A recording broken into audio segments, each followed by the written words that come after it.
খুবই অবাক করা একটি খবর। সস্তায় গরুর মাংস রপ্তানি করতে চেয়েছিল ব্রাজিল, না আসার কারণ জানালেন রাষ্ট্রদূত। খুবই লজ্জার ব্যাপার। রাষ্ট্রদূত যেভাবে বর্ণনা করলেন, দুটি জিনিস দেখেন। ব্রাজিল সম্পর্কে তো একটা আছে যে ব্রাজিলের অসংখ্য ফ্যান বাংলাদেশে। তো ব্রাজিল যখন বাংলাদেশে তাদের দূতাবাস স্থাপনের খবর দিল, তখন এটা সাংঘাতিক রকম আমাদের মনে হলো যেন ব্রাজিল আমাদের কাছে চলে আসলো। বিশেষ করে যারা ব্রাজিলের ভক্ত, তাদের কাছে এটা বিরাট একটা পাওনা। অনেকেই তখন মনে করলো যে তারা সরাসরি এবার এম্বাসি থেকে ভিসা নিয়ে ব্রাজিল যেতে পারবে। এটা ব্রাজিল প্রেমীদের জন্য বিরাট সুখবর। অন্যদিকে আর একটা বড় ঘটনা ছিল, সেটা হলো অর্থনৈতিক দিক থেকে। সেটা হচ্ছে ব্রাজিল বিশ্বের সব সম্ভবত 1 নম্বর গরুর মাংস বা গরু রপ্তানিকারক দেশ। বিশাল আয়তনের দেশ ব্রাজিল। সেই ব্রাজিল প্রস্তাব করেছিল, তারা বাংলাদেশে যখন নাকি গরুর মাংসের দাম বিপুল পরিমাণ, মানুষের নাগালের বাইরে, ধরাছোঁয়ার বাইরে, তখন ব্রাজিল সস্তায় গরু দেবে এমন একটা খবর কিন্তু প্রকাশ হয়েছিল। সেটা নিয়ে বেশ অনেকেই আশান্বিত হয়েছিল যে যাক, ব্রাজিলের গরুর মাংস আমরা পাবো সস্তায়, তাহলে বাংলাদেশের যে গরুর মাংসের ঊর্ধ্বগতি সেটাও কমে যাবে। কিন্তু শেষ পর্যন্ত কিন্তু আসে নাই। সেই না আসার কারণটা কি, সেটা রাষ্ট্রদূত অকপটে জানালেন। কি বললেন?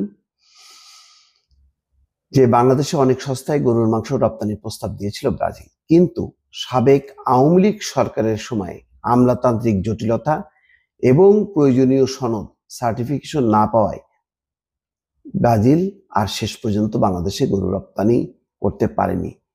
এটা জানিয়েছেন ঢাকায় দেশটির রাষ্ট্রদূত পাওলো ফার্নান্দো দিয়াস ফেরেস। তিনি এই কথা জানাচ্ছেন। বুধবার রাজধানীর বারিধারায় অবস্থিত একটি রেস্তোরাঁয় আয়োজিত এক সংবাদ সম্মেলনে এই কথা বলেন ব্রাজিলের রাষ্ট্রদূত। আগামী 15 থেকে 18 জুন ব্রাজিলের সাও পাওলো শহরে অনুষ্ঠিতব্য মেড ইন বাংলাদেশ এক্সপো 2025 উপলক্ষে এই সংবাদ সম্মেলনের আয়োজন করে Brazil Bangladesh chamber of commerce industry. বেশ কয়েক বছর ধরেই বাংলাদেশে গরুর মাংস রপ্তানিতে আগ্রহ দেখিয়ে আসছিল ব্রাজিল। সর্বশেষ গত এপ্রিলে লাতিন আমেরিকার দেশটি প্রতি কেজি গরুর মাংস $4.5 তখনকার বিনিময় হারে 495 টাকা এই দরে বাংলাদেশে রপ্তানির প্রস্তাব দিয়েছিল। ওই মাসে ব্রাজিলের পররাষ্ট্রমন্ত্রী মাউরো ভিয়েরা 2 দিনের সফরে ঢাকা এলে বিষয়টি নিয়ে আলোচনা হওয়ার কথা জানিয়েছিল কূটনৈতিক সূত্রগুলো। ব্রাজিল তখন বাংলাদেশে গরুর মাংস রপ্তানির প্রস্তাব দেয়। তখন ঢাকার বাজারে প্রতি কেজি মাংস কম বেশি 800 টাকা, তার প্রায় অর্ধেক দামে তারা প্রস্তাব দিয়েছিল। অথচ তখন ঢাকায় গরুর মাংস 800 টাকা। রাজধানীর বাজারে এখন গরুর মাংস প্রতি কেজি 650 থেকে 700 টাকায় বিক্রি হচ্ছে। বর্তমান দর ধরলেও তাদের যে প্রস্তাব ছিল অনেক কম। সংবাদ সম্মেলনে ব্রাজিলের রাষ্ট্রদূত পাওলো ফার্নান্দো জানান, ব্রাজিল বিশ্বের সবচেয়ে বড় গরু এবং পোলট্রি মাংস উৎপাদনকারী দেশ। বিশ্বের অনেক মুসলিম প্রধান দেশেই ব্রাজিল থেকে গরুর মাংস আমদানির অনুমতি রয়েছে, কিন্তু বাংলাদেশে এই অনুমতি নেই। এই অনুমতি পাওয়ার জন্য ব্রাজিল চেষ্টা করেছিল বলে রাষ্ট্রদূত জানান। সনদ বা সার্টিফিকেশন পাওয়ার জন্য তিনি কিভাবে দৌড়ঝাঁপ করেছিলেন সেই সম্পর্কেও কথা বলেন পাওলো ফার্নান্দো দিয়াস পেরেস। তিনি বলেন, তিনি প্রথমে প্রাণী সম্পদ মন্ত্রণালয়ে গিয়েছিলেন এই বিষয়ে আলোচনার জন্য। সেখান থেকে তাকে বলা হয়েছে বাণিজ্য মন্ত্রণালয়ে যেতে। এরপর বাণিজ্য মন্ত্রণালয়ে যান ব্রাজিলের প্রতিনিধিরা। রাষ্ট্রদূত বলেন, তৎকালীন মন্ত্রীর কাছে যাওয়ার পর মন্ত্রণালয়ের কর্মকর্তারা বাংলায় লেখা কাগজপত্র দেখিয়ে নানা ধরনের নীতিমালার কথা জানান। তবে আমি এত নীতিমালা বুঝিনি। এক কথায় যেটা বুঝেছি তা হলো তারা অনুমতি দেননি। তবে বিষয়টি এখনো প্রক্রিয়াধীন।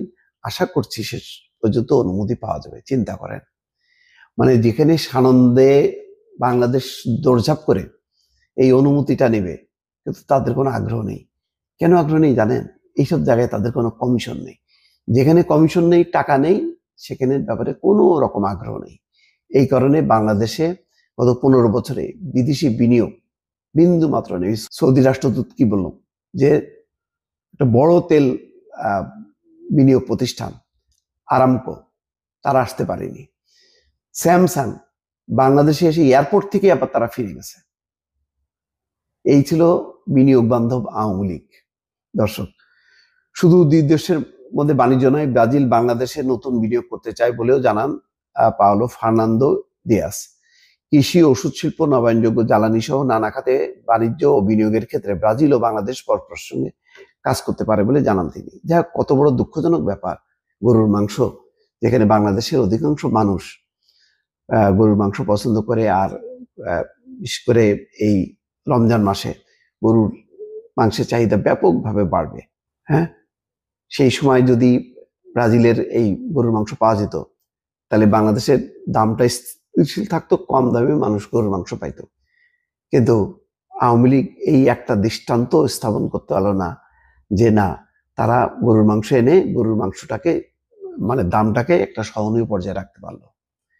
বাংলাদেশের মানুষ সস্তায় গরুর মাংস খাক, এটা বোধহয় আওয়ামী লীগ চায়নি বা পছন্দ করেনি।